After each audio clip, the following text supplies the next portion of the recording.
Now if you're following this from the past tutorial, we simply changed all the occurrences of books to states, and we did it methodically. If you follow any other path, you will run into problems. So but that editing is not complete yet, because in the add, when you're adding, we just look at if it's book, as you can see, it's changing to post. So what we're gonna do is to make sure that this is post. If it's a post request, then to change the state, we just need to change the name, the state name. That's the only thing we need to change. We remove this. So this is a validation. We validate only the state name. The state has only two fields, ID and name. So the name cannot be empty. And then what we are saving in the database is just that one field, the name. Everything is irrelevant. So we just grab the name from the form, and that solves our problem. So instead of book here, we're just gonna say state.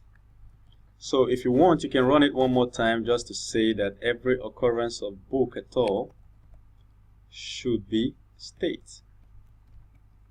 And then, yep, we're done. Okay, so we do the same thing. We've done the same thing with our add. We are making sure that once that it's a post request, we are validating only the name field, and then what else? We are saving only the name field, okay? And then we are redirecting to view. Cool. So it works well.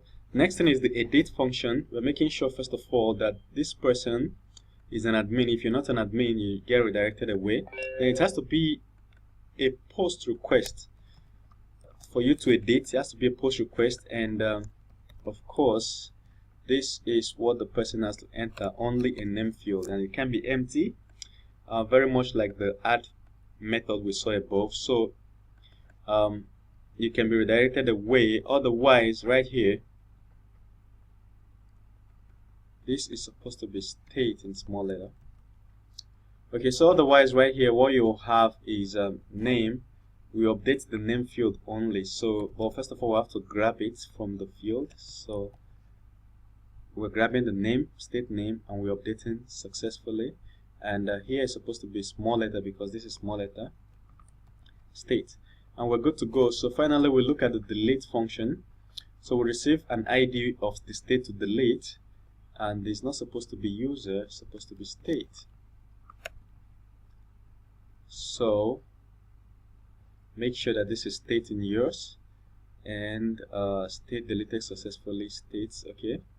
And we don't need to redirect to a certain state, we just redirect it to index, okay? So this pretty much solves it all out for us. Okay, see you in the next video where we will look at other things. But before then, I want to show you something that actually, apart from creating the controller file, of course, we need to make sure that this is state in capital letter here. So in the routes file, it also created a route for us. Okay, so we just go to the route file. If we go to the bottom of the route file, you see that RawPHP also created route, all the routes we need for states, all those methods we saw in the states controller right here, all this index, view. RawPHP created the route for it too, and the routes appear to be perfect to us. Okay, the routes are perfect. So mainly what happens is that you create this controller from the command line, then you go line by line just to make sure that everything was created successfully for you, and then you edit it to meet your requirements. Okay, it saves you a lot of time. As you can see, all the time we would have used to write all this. Okay, so this is just boilerplate code that you adjust for your own need. So in the next video, we'll create that of the view and we'll fix it, and of course we'll have states automatically. See you.